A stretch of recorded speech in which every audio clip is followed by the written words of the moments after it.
Viewers, मैं हूं herbalist Mohammad Isaac Farrukh. आज की वीडियो उन बहन भाइयों के लिए, उन बुजुर्गों के लिए जिनको पेशाब बहुत ज्यादा आता है। सर्दियां हैं, जैसे ही सर्दियां शुरू हुई हैं तो यही मैसेज आते हैं कि जी पेशाब बहुत ज्यादा आ रहा है, दिन के अंदर भी बहुत ज्यादा पेशाब आ रहा है, रात को भी कई दफा उठना पड़ता है। और खासकर बुजुर्ग हमारे जो हैं उनके लिए बहुत ज्यादा प्रॉब्लम हो रही है कि वो बेचारे रात के टाइम पर उठना पड़ता है, उनको दो दो तीन तीन दफा उठना पड़ता है, तो उनकी नींद भी पूरी नहीं होती है।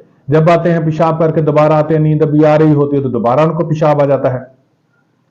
और दिन के वक्त भी पेशाब काफी ज्यादा करते रहते हैं।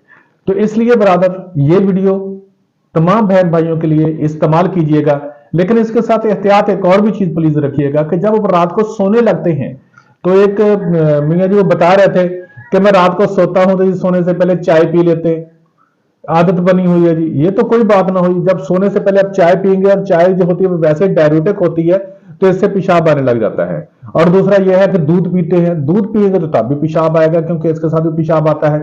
तो ये कोशिश किया करें कि सोने से पहले जब आप सो जाते हैं, सोने से पहले आप दूध और चाय वगैरह ना इस्तेमाल किया करें, वरना आपको उठना पड़ता है। और ये जितने भी हजरात होते हैं, मर्द है या कोई खवातीन है, इनका मसाना बहुत कमजोर होता है। अब सिर्फ लोग कहते हैं, जो अल्फाज कहते हैं मसाना कमजोर होता है, भाई ये मसाना नहीं कमजोर होता, ये बेचारे वैसे ही बहुत कमजोर होते हैं, इनके अज़ा भी कमजोर होते हैं, तमाम अज़ा कमजोर होते हैं। और मर्दों के लिए तो इतना बार बार रात के टाइम पर भी पेशाब आना उनके वैसे ही बहुत ज्यादा नुकसानदेह होता है उनके लिए। तो ये इतना आसान नहीं होता कि आप चाय भी पिए और दूध भी पिए और आपको रात को पेशाब ना हो, ये नहीं होगा।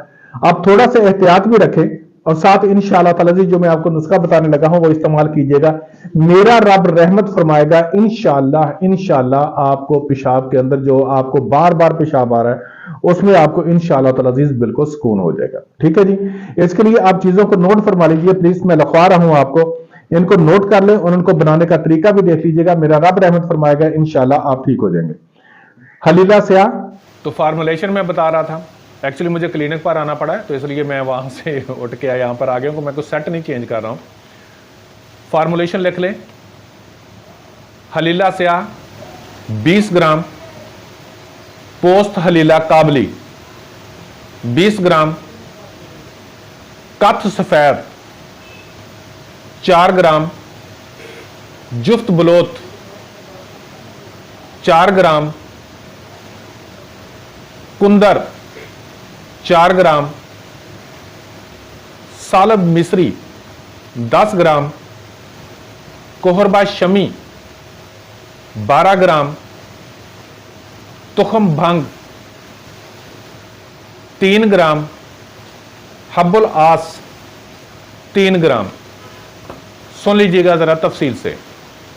ये तमाम आपने अद्वियात ले लेनी है और इनको बारीक पीस लेना है।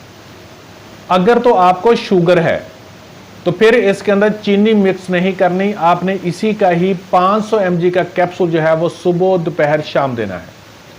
लेकिन अगर आपको शुगर नहीं है तो इसके अंदर दुगनी चीनी मिक्स कर लें। जितना इसका वजन है, अगर फर्ज किया इनका वजन जो है वो 50 ग्राम बन रहा है सारी चीजों का, तो आपने 100 ग्राम इसके अंदर चीनी मिक्स कर लेनी है और 1000 mg का कैप्सूल सुबह दोपहर शाम खाना है।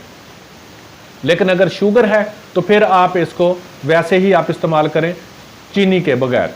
इंशाअल्लाह ताला अज़ीज़ मेरा रब रहमत फरमाएगा। जो ये कहते हैं लोग मेरा पेशाब नहीं रुकता, मुझे उठना पड़ता है, बार बार उठना पड़ता है, पेशाब करने के बाद कतरे भी आते रहते हैं और पेशाब के कतरे कहते हैं, जैसे एक बुजुर्ग ने मैसेज किया था कि मैं नमाज नहीं पढ़ सकता हूँ। क्यों नमाज नहीं पढ़ सकते हैं जी? कि मेरे पेशाब के कतरे निकल जाते हैं।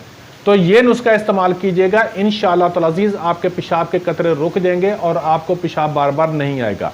और रिक्वेस्ट एक और भी करूँगा कि पेशाब के कतरे निकल भी अगर जाएँ तो नमाज के वक्त आप उनको अगर सिर्फ छींटे मार लें तो वहाँ से फिर उसके बाद आप वज़ू करें तो नमाज हो जाती है, क्योंकि इसके अंदर आप माजूर होते हैं, आपकी बीमारी होती है। ये मुफ्ती साहब ने एक ने मुझे बताया था, टेलीविज़न स्टेशन पर बैठे हुए थे चैनल पर, तो उसके वक्त बात हो रही थी तो उन्होंने कहा था कि कोई मसला नहीं होता, इस तरह से करके अगर वहाँ पर वो पेशाब की जगह पर अपने छींटे इस तरह से करके थोड़े से छींटे मार लें साफ़ पानी के और उसके बाद वज़ू करें, नमाज़ पढ़ें तो नमाज हो जाती है। नमाज नहीं छोड़नी, क्योंकि कुफर के और मुसलमान के दरमियान में जो फ़र्क है वो सिर्फ नमाज का है। अल्लाह रब्बुल इज़्ज़त हम सब पर रहमत फरमाए। ये अब फार्मूलेशन इस्तेमाल कीजिएगा, क्योंकि मैंने ये मुकम्मल कंप्लीट फार्मूलेशन बताई है। इंशाअल्लाह ताला अज़ीज़ मेरा रब रहमत फरमाएगा, आपको जो पेशाब बार बार आता है वो रुक जाएगा इंशाअल्लाह। Thank you so much. अल्लाह हाफ़िज़।